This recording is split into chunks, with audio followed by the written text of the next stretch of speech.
Hey folks, this is Vincent Adderley with Dad's Gaming Addiction, and today we're going to try Professor Evil and the Citadel of Time. This game supports 2 to 4 players, it's for ages 8 and up, and the average play time is 30 to 45 minutes. However, you could in theory play this single player if you want to. You just control more than one character like you would in Pandemic. So, what is Professor Evil and the Citadel of Time? Well, this is a cooperative game, and in this game, players will be trying to get 4 treasures before the game, and the game's avatar, Professor Evil, gathers for himself. So, we're trying to get 4 treasures before he does, and whoever gets 4 first wins. What do you have going on here? Well, each player will assume the role of one character. You can choose your character. There is a reverse side. The top part is an always active ability, so as long as this is face up. So you can always use this. However, there is a very powerful ability on the bottom, but if you use it, you have to flip this back over to the reverse side, and you won't have access to this always anymore. This will flip over to this side during certain parts of the game. As time goes on, that's what this clock is all about here. If Professor Evil ever gets to this space or this space, then one of us can flip this character ability card over. So as time progresses, we'll be able to gain these powers back should we use the bottom ability. But these start off on the face down side for now. Each player also gets a deck of 6 cards, and this deck is unique to the character that you're playing. So we'll be drawing these cards and using them as we play the game. I am Edward Wire, and she is Irene Elder. Cool. And we'll learn about their abilities later. Here's my standee, and that is her standee over there.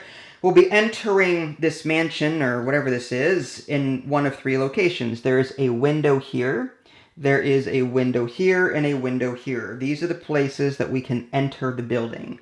There is a door here, the entrance hall, but we were not invited, as the rulebook says, so we do not enter that way. You've also got these face-down treasures here. We'll be adding them to the board as we, or Professor Evil, grabs these treasures that are already existing. 3 are placed out as part of setup. There is one here, the Ark of the Covenant. I just simply have that as a blue marker. And what you're going to do is you're going to put a matching blue marker on the minute space shown here. So this says 40, so I'm going to put the blue marker here just to remind myself that the Ark of the Covenant belongs to this particular timepiece. When you add new treasures to the table, however, and time has moved on from the 12 o'clock space, you're going to, say, draw a new tile, and you're going to add, say, 40 minutes to the current location. Not from the 12, but from the current location. So 40 minutes from this spot will not be this. It would be this. Okay? So we're going to be adding treasures to the board. 3 are here to start. I don't know where the third one went. There it is. Thank you. Mm-hmm. Da Vinci's notebook is down here. And the crystal skull is, the crystal skull is up there. The rulebook recommends that you remove the 55-minute treasures from the game for your first game because these are harder to do. Even though you've got more time to do them before Professor Evil gets to them on the clock, there's a lot more security measures to disable. Each of these treasures will depict different symbols, and those are represented by these security measure tokens on the board. There are a total of 12 of them, and 6 of them are off to start, and 6 of them are on to start, and that's just random. So this one is off. In order to take a treasure, you have to look at the treasure that you're going after, say this one, for example, and this depicts a green lock, okay? So all of the green locks on the board have to be disabled in order for us to go to that space and take it, okay? So we cannot just simply grab these treasures. We have to make sure that there's security measures that are scattered around the board. This is off, this green one is off, this green one is off, this is on, and this is off. So if one of us can get to this and turn it off, one of us can go here and grab that, and we get it. However, Professor Evil will be moving around the board and actually turning things back on. and relocking doors as he goes. These little black token bars, things, wood pieces, whatever, those represent locked doors. As part of our actions, we can unlock them in order to move to different rooms. But like I said, Professor Evil will sort of lock them as he moves through them. Each room, by the way, has 3 exits. There's carpet next to each exit. There's a red carpet, a green carpet, and a blue carpet. And that is how you determine how the professor moves on his turn. You're going to be rolling dice for the professor on his turn, and this color die, red, blue, green, that will tell you what carpets he moves through, and that way you know what doors he moves through when he does move. There's also other dice that tell you how many spaces he moves, whether or not he fast travels to the treasure of the appropriate marker. So this would be a blue fast travel here, and he would just simply fast travel to the blue marker and lock all the doors there. Also, this clock will determine this clock die. There's 5 of them are one face. And there's 2 clocks on the 6th face. That will determine how many spaces he will move up the track. If he should ever reach a marker, that means he's captured it. So we're trying to save these treasures before the professor moves up the track far enough to take them. So he's going to be moving around the board on his turn, relocking doors that he moves through. If he goes into a room with a security measure that is activated or deactivated, he will activate them and so on. So he's going to be undoing our work as we go. On our turn, and I guess I should quickly show you the rulebook. This is the rulebook. So as you can see, it's kind of big and bulky, in my opinion. I mean, it does a pretty good job of explaining everything. Like, this is all the components in the game. This is part of setup, preparing the switches, placing treasures, and so on. But on your turn, you're going to do these 3 things. You're going to draw 2 cards from your deck. Then you're going to take 3 actions and play 1 action card. And then finally, you're going to roll the dice. Roll the dice to find out what the professor does next and how quickly time is running out. And at the end of your turn, pass the dice clockwise to the next player. Now, there is no quote-unquote easy mode. So what we're going to do is we're going to do 4 player actions a turn rather than 3, just to see if that makes the game a bit more proactive than reactive. I think just 3 actions, especially when you have to unlock doors. Like, just if I was here, 1 action to unlock this door, 1 to move through it, and then 1 to unlock another door, I feel like I would barely be doing anything to get anything done. Maybe it's supposed to be balanced that way. I don't know. It just seems kind of limited to me. So I thought maybe 4 actions per turn might be a better homebrew system. I know you don't like it. I'm just going to say that right now. She hates homebrew stuff. No, I don't. All right. I like playing the game default first and then homebrewing. Well, see, I'm experienced enough to know when a game is wrong. I see. You see? Okay, yeah. Let's go with that. Yeah, sure. Again, these are all the different things you can do on your turn. You can move to an adjacent space. You can unlock a door. You can flip a switch to its deactivated side. You can rescue a treasure, assuming that you've deactivated all of the switches. Whenever you do take a treasure, you will reactivate all the switches depicted on it. So if we did have all the green ones deactivated and take this Ark of the Covenant, we would have to reactivate all the green switches again. Mm-hmm. So you have to like redo all of that. Another cool variant might be don't do that. Don't reactivate everything whenever you take a treasure. It's up to you. I have yet to figure out a good balance because I have not played this yet.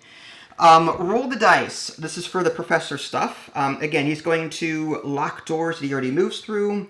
If he enters a room with the switch off, he'll turn it back on. And if there are any characters present in that room, the characters will be forced outside the mansion, and you have to, on your turn, get back into it just as you normally would. And then the rulebook goes on to, explain what the different dice do, and having an idea I was mentioning earlier, as the professor moves up this track and reaches this spot or this spot, you'll be able to then flip over one of these cards. Any player can do theirs if they want. But like I said, first to 4 treasures wins is what it is. So with that being said, game setup is randomized. You're going to draw 3 of these location cards, and those location cards correspond. Like, there is the workshop for here, and then I drew one for the vault, which is here, and then I drew treasure for the gallery, which is down here. So you're going to mix up these location cards and randomize their starting locations. Each treasure can be placed in a different room, but you're not going to reshuffle these back into the deck. So a treasure will never reappear where it has already been. So you're always going to have, like, there's a separate deck of room locations. This represents one room, one card for every room in the mansion. And like I said, these are treasures, and they range from 30 minutes to 55 minutes, but I did take the 55s out because that was considered a harder game. The other characters that are in the game that you could have chosen, there's Destiny Bradshaw, Leroy Johnson, and Nathan Goodspeed. And like I said, each character has a passive ability that they can always do, assuming that this card is flipped to the side, or a very powerful ability that they can give up once. You want to look at these, yes, do you? Of course you do. Okay. I love the art on these. You love the art. It's very, it feels steampunkish in a way. Yeah. These are the decks of cards that go along with that. Yeah, like she said, the art is pretty good. I was very pleased with the quality of this game. But we'll see how it plays. This is a quick look at the box insert for those of you that care about such things. It does a fairly decent job of holding everything. Alright, so I think we're ready to start the game. As far as what we should do, looks like red here is the first treasure that the professor will take. So how easy would it to grab this?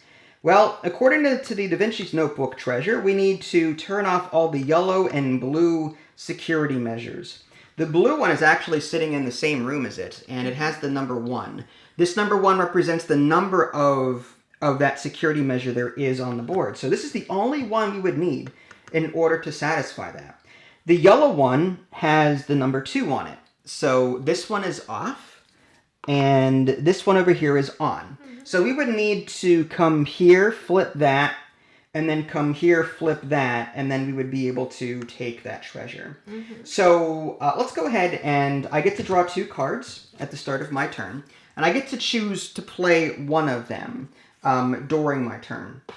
So I guess the question is, let's see, which of these cards would I want to play? When you are in a room with a camera switch, the camera being that one, okay, so the yellow one, what happens? You may play this card to take 2 extra actions. The other one is when you are in a room with a saw switch, the saw switch is that, yeah, the gray one. You may play this card to move to any other room with a saw switch. So it's a fast travel. I kind of want to play this card here because I do, if I enter through this window here, there's an entrance here, and an entrance here, the windows. If I enter through here and get into here, and I play this card, I'll be able to take more actions and unlock more doors. So I think I'm going to discard this card and play this card along with my actions. So I think the best thing for me to do maybe is come in this way, and then you can come in and clean up this over here. Okay. So I might go 1, and then unlock the door for 2, and then enter this room for 3. And I could play this card. When you are in a room with a camera switch, you may play this card to take 2 extra actions. Well, I am in a room with a camera. Now, we did homebrew it to have an extra action anyway. So, would you have done, instead, could you have done 1, 2 to unlock, 3 to enter, 4 to flip this, and then use the card? Yeah, either or. Right. Yeah, either way. I'm going to get 2 extra actions regardless of the order in which I do it. Okay. So, if we're still doing the homebrew, we would go 1, 2, 3, and then flip this for 4. And in playing that card, I get 2 extra actions. Yeah. So I think what I'm going to do is, I just feel like I need to unlock as many doors as possible so that we can get to different locations. So I'm going to go unlock, just to give us more freedom to move around the house. More leeway. But that is my action, or my card and my 3 actions, or 4 actions. And now the professor is going to take his turn. So this one is, okay. So it is a clock with a blue. So this simply means that the blue one will move backward by 10 minutes. Oh. So 1, 2. So that means the professor is getting closer to capturing that. This single clock means that his token will move up 1. He doesn't actually move. He doesn't really do anything. He just kind of messes with the treasures a bit. Interesting. And it is now your turn. Can these treasures move forward if they can move backwards? No. No. Wow. That's rough. All right. I'll do 1, flip this over For 2. Okay. Steal this treasure. For 3. Okay, so yeah, all of the cameras are off. And this one is off, so we can totally do that. So this is just going to go off to the side for now. And now we have to flip over all of the oranges and all of the blues back to their activated side. Oh, wow. Yep. As a fun fact, at Gen Con, supposedly, and I wasn't there, but they had it in the rules to where this did not happen. These would stay off. But folks complained that the game was too easy, so that they added this rule to flip over these whenever you did take a treasure. I see. So this is now done, and this is going to go into our saved treasures area in the upper right. Okay. And then we're going to draw. I'm not finished with my stuff, though. That was only 3 actions, right? I am aware. I'm putting out a new treasure. Oh, sorry. I thought you were doing something with the professor. I'm so No, sorry. I'm putting out a new treasure. I was like, I'm not finished. Trophy room. So the trophy room is up there, and I have to draw a new tile to replace it. Okay. The alien relic, and it's going to be 30 minutes from the current professor's spot. Interesting. So 1 red will go here, and 30 minutes would be here. Yep. And this card will be discarded just to make sure I'm not missing anything. Again, this is our first time playing, but I believe we got everything. Yeah, rescue a treasure. It says place the rescued treasure tile face up in the saved treasured space, reactivate all the switches, and then recover the treasure markers, and then you would put out a new one based on setup the way we just did. So, okay, so you did 1, 2, or you moved here for 1, 2, took this for 3. You now have 1 more action to spend. I think the blue one should be next, and it only needs this. I'm a little closer to the blue treasure, and you're a little closer to this, I think. Yeah, so if I turn that off, maybe you can start unlocking doors. I think I'm gonna unlock that door. Now, did you draw 2 cards for your turn?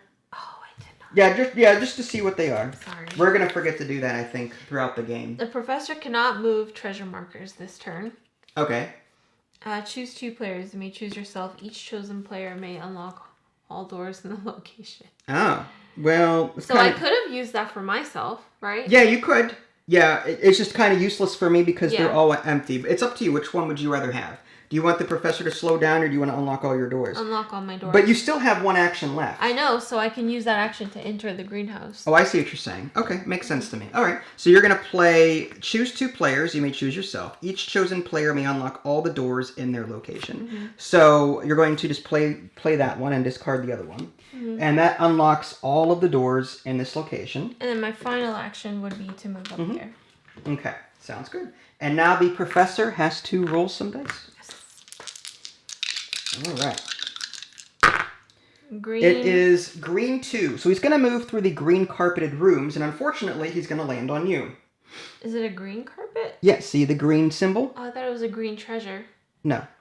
It depends on what is rolled here. Oh. If it's the fast travel, then it is the green treasure. This will tell you how many spaces he moves through the green carpeted doorways.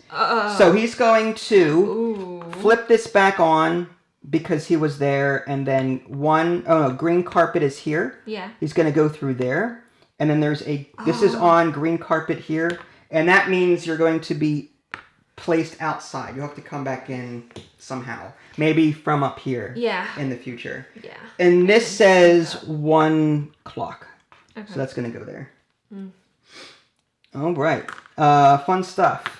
So it is now my turn? And you pick 2 cards. Yeah, I have to draw 2 cards. I'm going to forget to do that. Yeah, I got to remember that. Okay, so choose 2 players. You may choose yourself any type of switch. Each chosen player may move to any room containing a switch of that type. Okay, so we can I can use that to fast travel us to rooms if we need it. This other one is when you're in a laser room, which is yeah, those ones. You may play this card to flip the switch off in the room with the professor. I don't think that's really necessary. I think a fast travel would be more efficient. So choose 2 players and a type of switch. Each chosen player may move to any room containing a switch of that type. I'm going to play that one, and then I might move you... Where would I want to go? I need to get to... If we're going to save the blue one, we need the green one. So, if you want, I can fast travel you here. And this is an empty door. You could go right in there if the professor moves. And turn...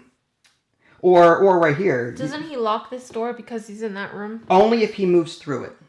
When he fast travels to a location, he locks all doors at that location. Oh, I see. If he's just walking through a door, if it's open, he'll lock it, but that's it. He won't lock every door in the location. I see. Okay. Only the ones that he's walking through. Okay. So I'm thinking I designate the green one. So I could go something like this. So I'll play that card and fast travel to the green. I'll tell you to travel to green as well, which is right here. That way you're kind of not having to deal with these doorways, and you're right next to this room. Oh yeah, that's a good one. And then for my first action, I'm going to flip this over.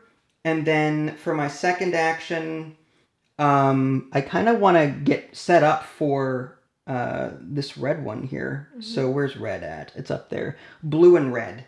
So I might go 2, 3, and then at this point, I don't want to get stuck with the professor there, so maybe I'll move back 4 over here to try and work my way up there later. Okay. But that's it. Okay. So now the professor is going to roll some dice, and it's a green 5, so this is going to go back by 5 minutes, and the clock is going to go up by 1. This means that one of us can flip over one of our ability cards. So the question is, which one of us wants to do it? My passive ability is you may always move through locked doors. What is yours? Before you take actions, you may always unlock one door anywhere in the castle. Oh, okay. Would you like that one? Which one was yours? I can just move through locked doors. I can just basically, I'm a ghost. Yeah. Now, my special ability is, in addition, on your turn, you may flip this tile when you are in the room with the data pad switch to flip the matching switches off, 2 matching switches off anywhere in the castle. So if I go here and I use this ability, I can flip 2 matching, I could flip yellow and yellow back to off if I want to. Okay. That's my super powerful ability, but I'd have to flip this back over. What's your super powerful ability? My superpower is putting a treasure thing 1 space counterclockwise to take 3 extra actions. Ooh. You may flip this tile and move 1 treasure marker counterclockwise. 15 minutes. That's not terrible, only because, if you can get to a treasure, and if you move a marker back by 15 minutes... Oh, by 15, wow. Yeah, so this would go back to here, essentially. Ooh. But if that gives you enough actions to take the green one, you just remove it. You know what I mean? So you have to make sure that you can grab that treasure. Yeah. You know what I mean? So what do you want? You want yours? Go ahead and use yours. No. Use yours, because you can actually go through doors, which I think is really, really special. Yeah, but if I'm going to be unlocking a lot of doors for you, then... I think I'm okay. Okay, I'll flip I like your superpower better. All right. So, that's it. And it is your turn, right? So you have to draw 2 cards, and that one goes in the discard. There you go. Okay. Unlock all doors in one room, anywhere in the castle. Okay. Move 2 treasure markers clockwise 5 minutes. Ooh. Well, there you go. I kind of like that one. Yeah. But I'm going to grab the blue one in just a second. So maybe...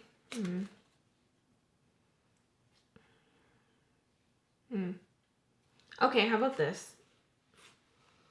If I'm going to grab... okay, actually... You know what? I'm going to do this one, the unlock all doors. Okay. Unlock all doors in one room anywhere in the castle. Yeah. Okay, so that goes in your discard. So I'm going to unlock all the doors in this room. All right. takes care of that. Yeah, my first action would be to walk in the room, right? Yep. Second action would be to get that treasure. Well, oh yeah, so yeah, the green ones. Yeah, you got it. So all the green ones are off?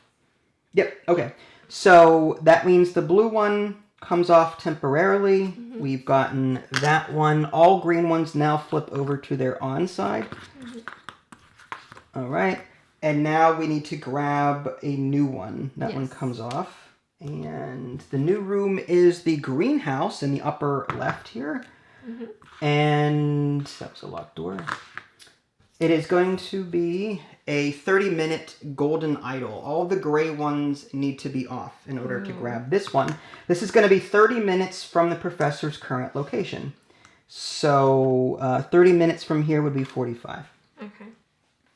And so you still have more actions to do. Yeah, I have 2 more.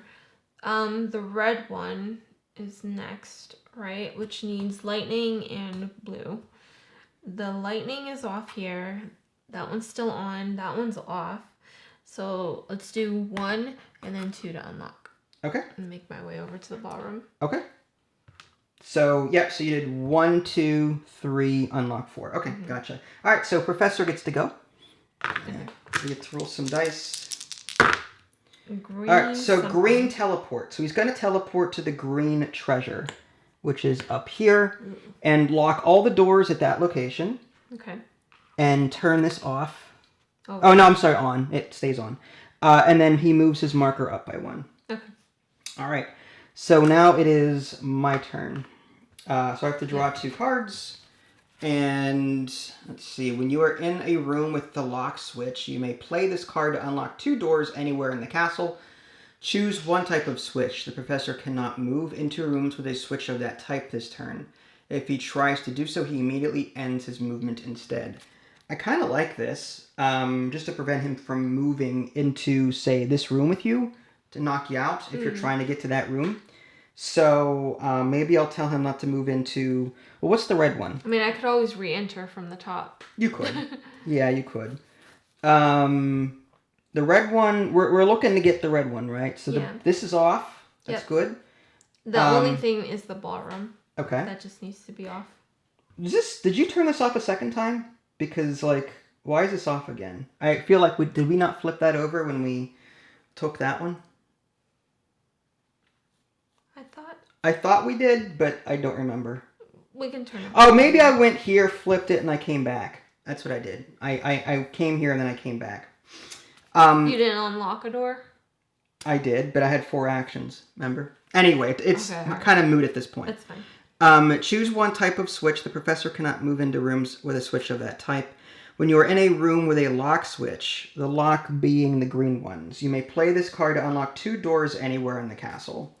I kind of like to prevent him from moving, because I don't want him relocking doors and crap. Mm-hmm. So I'm going to play that one, and I'm going to designate the gray, because there's a gray here and a gray here. Mm-hmm. So if he does move, there's a 66% chance that he will end his movement here. Mm-hmm. Because he can't move here and he can't move here. Yes. He could move down here if he got the red on the die. Mm-hmm. So I'm going to go ahead and just say gray and prevent him from moving into either gray room. Okay. But I get to take my actions, and we want to go after red. So I need to get, well, it looks like you're on your way to getting it already, right? Yeah, so probably work on unlocking or shutting other stuff off. Okay, so let's see. Blue is just the gray ones. If I can get over there somehow and start working on the gray. Actually, what I could do is I could flip this ability to switch these 2 matching gray ones off. And that would, and then just work my way to, all the treasures are up here. Yeah, but still, like,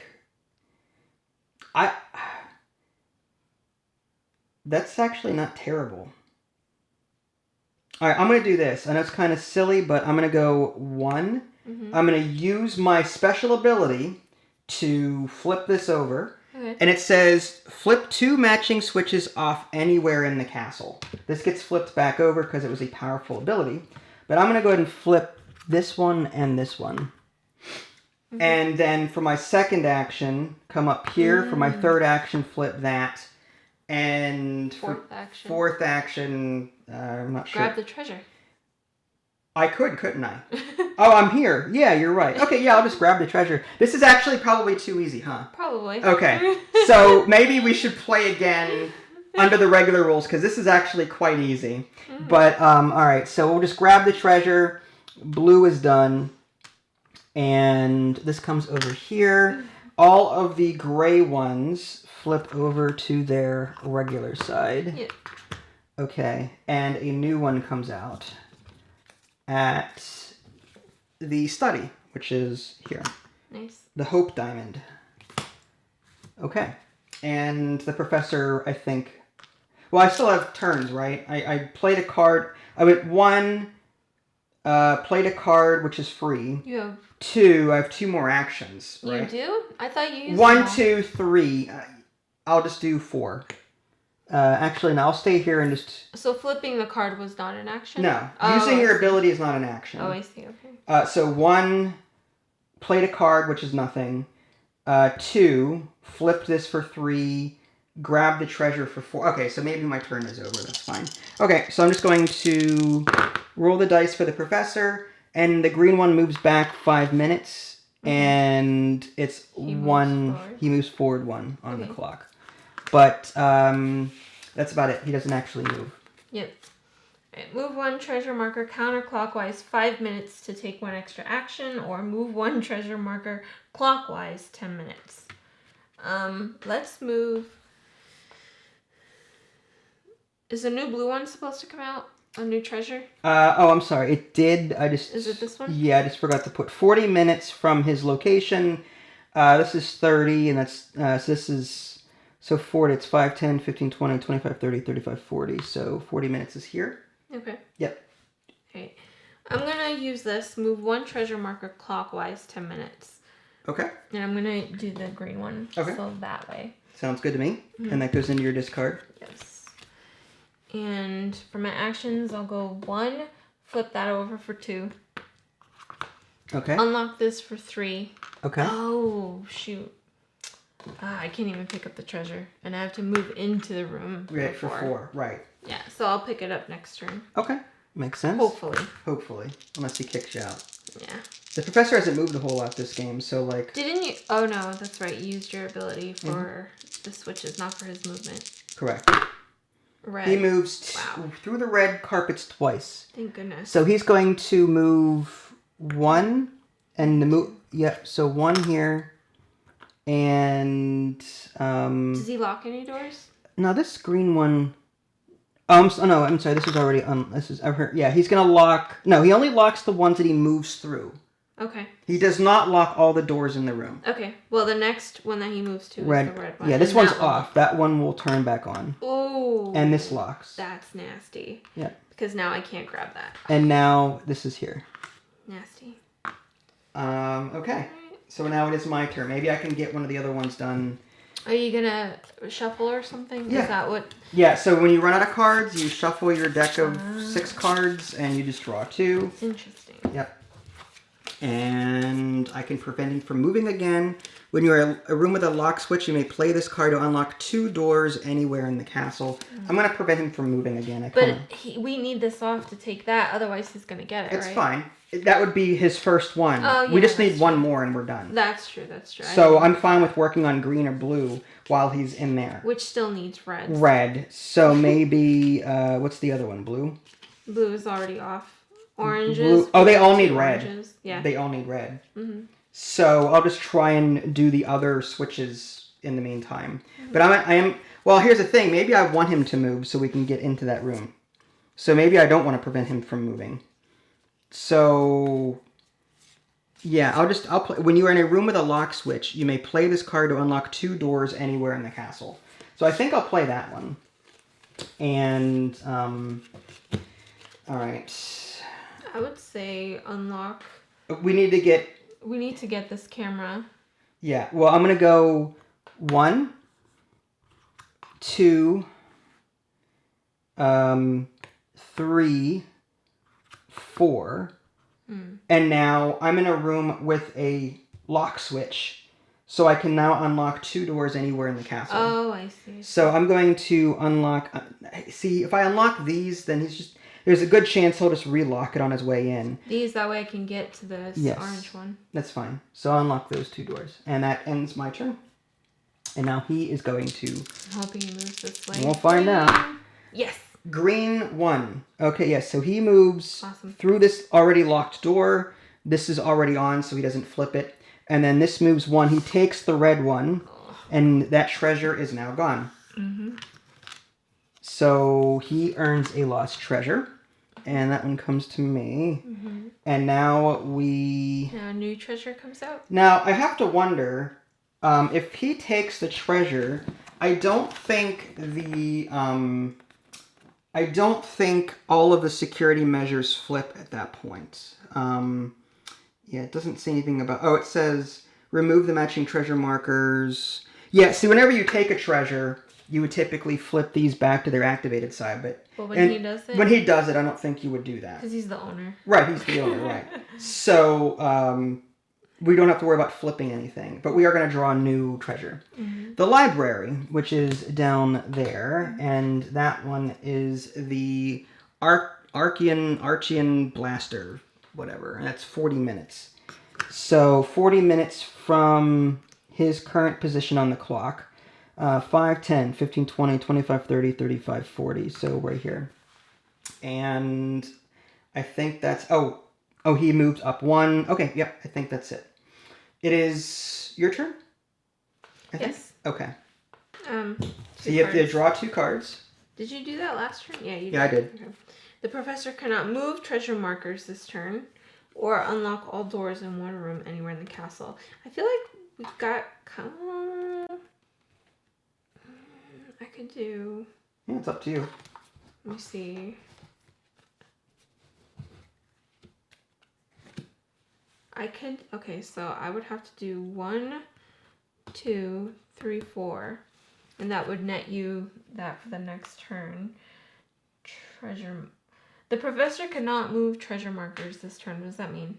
That means that if he rolls, say, a 5 or a 10, Mm-hmm. he won't be able to move them counterclockwise. Mm-hmm. Green one's up there. You know what? Let's do the unlock all doors. Okay, so you want to unlock all doors in one room anywhere in the castle. Yeah, why not? Okay, any particular, maybe like this one here? Yeah. Let's do that. Okay. Then I can do 1, 2, 3, and disable this for 4. Okay, makes sense. And now the professor has some dice. Mm-hmm.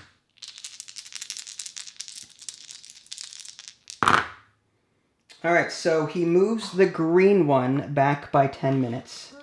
And he moves up by 1 and captures the green one. That's all right.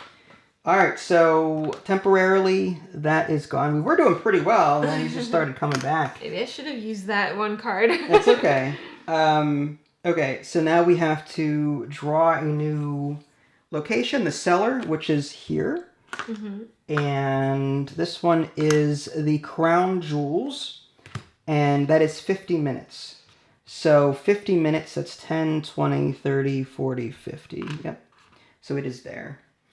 And I think that's it. Okay. So now I draw 2 cards. Yep. And choose 2 players. You may choose yourself. In a type of switch, each player may move to any room containing a switch of that type.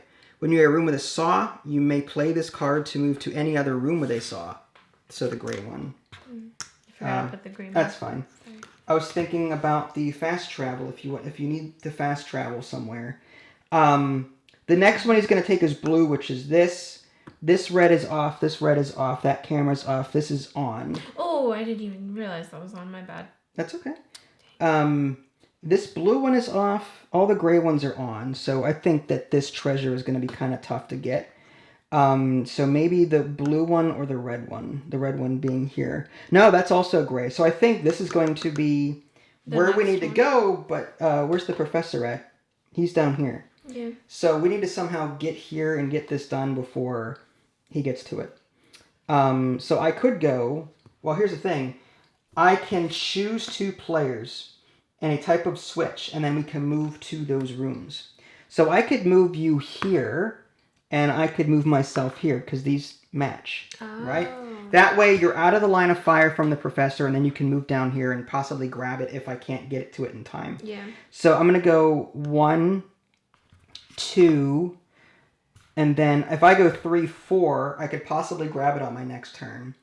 But I feel like you can do it just as easily. Mm-hmm. So maybe I'd say work on the grays. Yeah, so I'll go maybe 3, and then I don't think there's any green locks that need done. Mm-hmm. So I guess I'll move over here and just prep the gray ones. Mm-hmm. But that's it. And now roll some dice for him. Mm-hmm. Blue 10. So this is down here, and he moves up by 1. Okay. But I think that's game because you can just grab this one now and win. Yep. Move 1 treasure counterclockwise. 5 minutes to take 1 extra action this turn. Move 1 treasure marker clockwise. Your character's a risk taker. Yeah, she is. I like her. I'm going to use this one. Because I'm going to get this one anyways. What do you need the extra action for? You're just going down here and grabbing this and you win. Okay. 1. Flip this over for 2. Are you serious No, right now? I'm just kidding. I'm kidding. 1. Grab the treasure. All right. Well, that's 4 then. Yeah. These orange ones are off. The red ones are off. So we're good. Mm-hmm. So we now have 4 treasures. Professor has 2. So we win the game. All right. So did you think this game was too easy? This game was a little bit too easy. Now, with the homebrewed rules, that is. Yes. Okay. So here's the thing. Even with like our close call, Mm-hmm. it was still a little bit like lackluster, I think. You think so? Like we were able to do too much is what you're worried about? Yeah. I would have liked to play defensively. Well, here's the thing. You're up against the clock, so playing defensively is difficult to do. That is true. So, like, I feel like this 4 actions per player would be a great beginner/easy mode for kids that want to cooperate but don't have the seasoned gamer strategies that you and I would. Yeah. We play a lot of games. We can think tank a lot of games. But there are people out there that might look at this and this is overwhelming to them. They may think that there's a lot going on here. So while they're trying to figure out the board and how everything works, they're not really thinking about strategies. So I think like the 4 actions per player turn would be great introductory to the game to help newcomers that aren't used to this much stimuli. My parents, I would make my parents play this. That's what I mean. Like that would be a good alternative. But for like normal mode, 3 actions per player, I can see that being a bit more hairier. Only because there's a bit of RNG to this dice. Yeah.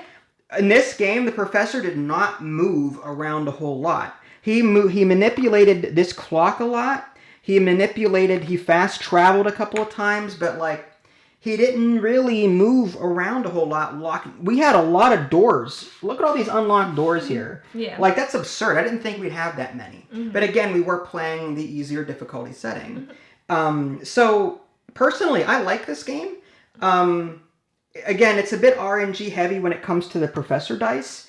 The fact that there is a 2 clock symbol on here, I kind of like that. I mean, there's that randomness that, you know, this guy may move twice instead of once, but typically there's a 5 and 6 chance that he's going to move once every turn and then possibly move some of these back toward him. I love the theme that we were just trying to work together to collect these treasures before the professor did.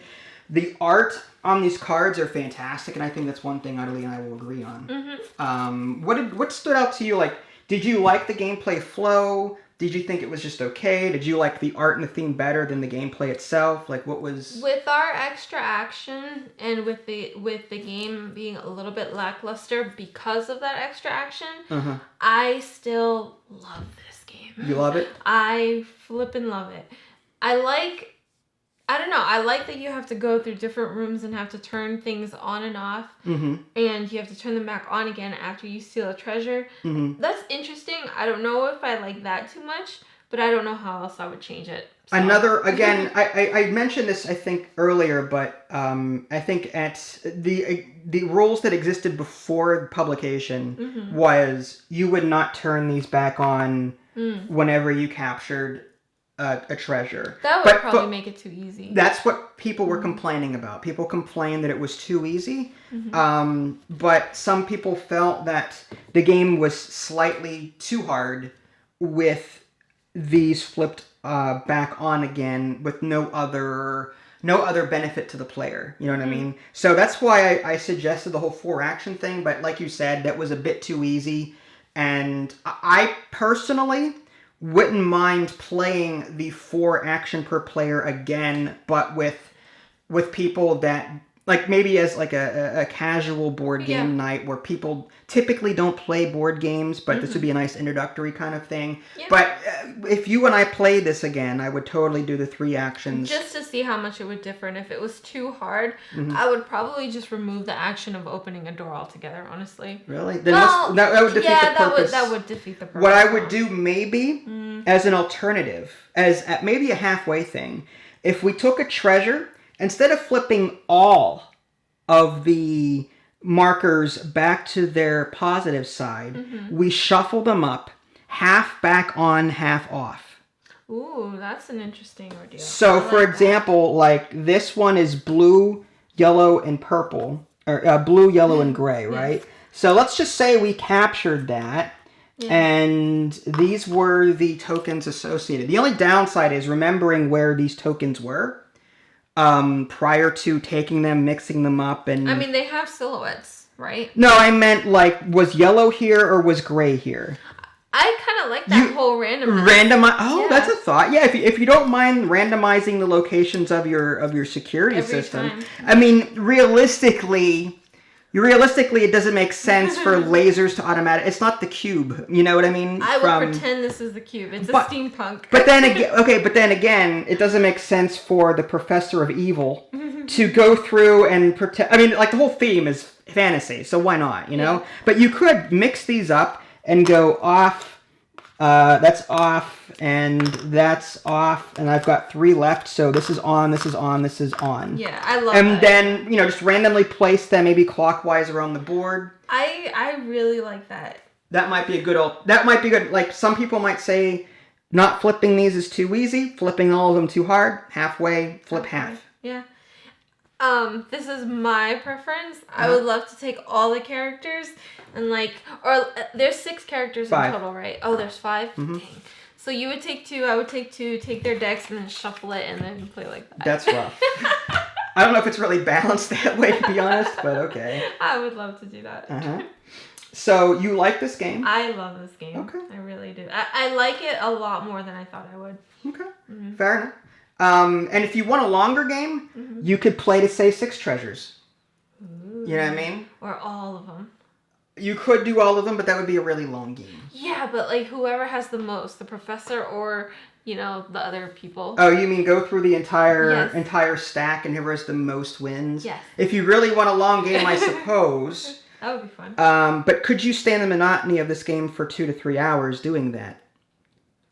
Would it be 2 to 3 hours? I would think it's like an hour and a half. Well, our play session was about half an hour, and there's still 1, 2, 3, 4, 5, 6 treasures. Oh, yeah. Not including the 55s that we took out. Maybe... I'll include those too. Of course you would.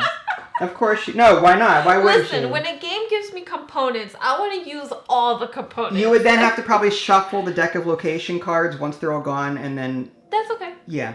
You could do that. That's fine. We are the king and queen of homebrewed ideas, folks. I'm just saying. That bothers a lot of rule book people out there. We find ways to make games more fun for us. Yes. So hopefully this gave you some ideas. So my thought process is it's a great game. It's a great cooperative experience. I love the art. I love the deck of cards. Even though there's only 6 cards, they're still decent. Choosing 1 out of the 2 is nice. It gives me more freedom to do what I want.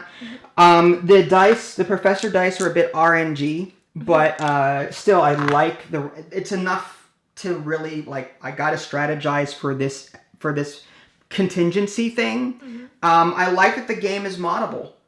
We modded it it was almost super easy, 4 to 2. But you could modify it to try out different things. So this gets a thumbs up from me. I think this is a great one. Yes. I got this game for $5. $5 or $10 on Miniature Market. during their Black Friday sale. So if you can find it for cheap, then by all means pick this one up. Citadel of Time, Professor Evil and the Citadel of Time. If you guys haven't already, subscribe to me on Twitch and YouTube. That way you can stay up to date with any new content I'm going to publish. This is Vince and Ida Lee. Thanks for watching, and we'll catch you guys next Bye, guys. time. Take care.